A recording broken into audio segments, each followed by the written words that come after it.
बिस्मिल्लाहिर्रहमानिर्रहीम। आज मैं बना रही हूँ दही कीमा कबाब, जो कि बहुत ही मज़े के बनते हैं। कबाब बनाने के लिए मैंने 1 किलो बीफ का कीमा लिया है। आप मटन का कीमा भी ले सकते हैं। मैंने एक छोटा कप दही का लिया है, उसको छलनी में डाल के रख दिया ताकि उसका सारा पानी निकल जाए, क्योंकि पानी वाला दही इस्तेमाल नहीं करना है, कबाब ख़राब हो जाएंगे। दही जितना ठीक होगा उतने ही मज़े के कबाब बनेंगे। अब मैं स्पाइसेस शामिल कर रही हूँ। स्पाइसेस में भुना हुआ कुटा हुआ खुश्क धनिया, भुना हुआ कुटा हुआ ज़ीरा, कुटी हुई लाल मिर्च, नमक, गरम मसाला। खुश्क धनिया का पाउडर 2 बड़े चम्मच लिया है, ज़ीरा 2 बड़े चम्मच, गरम मसाला 1 बड़ा चम्मच, कुटी हुई लाल मिर्च और नमक अपने टेस्ट के अकॉर्डिंग आप शामिल कर सकते हैं। स्पाइसेस के साथ ही मैं दूसरे मसाले भी शामिल कर रही हूँ। उसमें अदरक और लहसुन का पेस्ट 2 बड़े चम्मच शामिल कर रही हूँ। 5 सब्ज़ मिर्चें मैंने बारीक बारीक काट ली हैं, वो शामिल कर रही हूँ। 2 टमाटर लिए हैं, इनके बीज जो हैं वो निकाल दिए हैं और चॉप कर लिए हैं। और साथ ही 2 प्याज बड़े वाले मैंने चॉप किए हैं, उनका पानी निचोड़ लिया है और वो शामिल कर रही हूँ। कबाब को बाइंड करने के लिए मैंने 5 बड़े चम्मच मैदा शामिल किया है। मैदा पहले से मैंने तवे पर भून लिया था ताकि मैदे का कच्चापन ख़त्म हो जाए।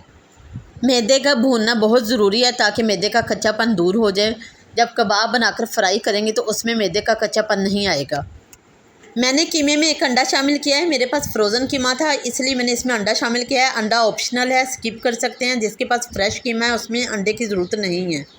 कीमे और मसालों को अच्छी तरह मिक्स करने के बाद अब मैं इसमें 2 और मसाले शामिल कर रही हूँ, जायफल और जावित्री। मुझे ये दोनों मसाले बहुत पसंद हैं, तो पहले मैं इनको भूल गई थी, अब मुझे सडन याद आया तो मैंने डाल दिए।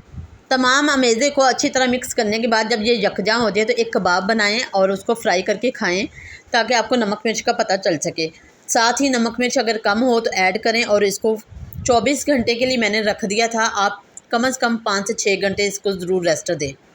मैंने इस अमेज़े को 24 घंटे के लिए फ्रिज में रख दिया था क्योंकि मुझे ज़रूरत नहीं थी अर्जेंट बनाने की, इसलिए मैंने छोड़ दिया था। फिर मैंने नेक्स्ट डे इसके कबाब बनाए हैं और उनको पहले फ्रीज़ किया है, फिर उसके बाद मैंने इनको फ्राई किया था।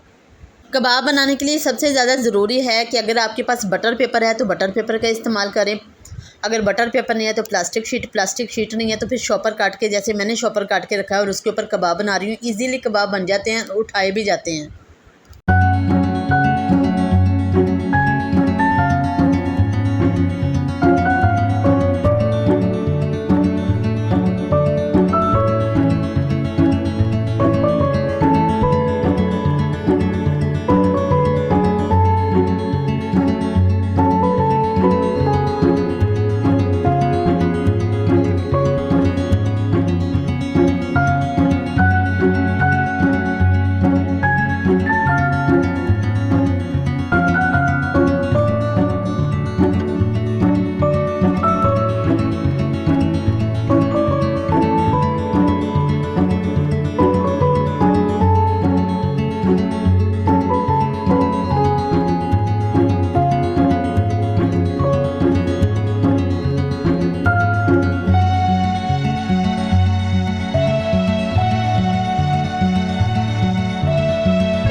तमाम कबाब बनाकर फ्रीज़ करके दिखाए हैं, इजीली बन भी गए हैं और कोई कबाब टूटा नहीं है। अब मैं फ्राई कर रही हूँ, मैं शैलो फ्राई नहीं कर रही हूँ, मैं डीप फ्राई कर रही हूँ।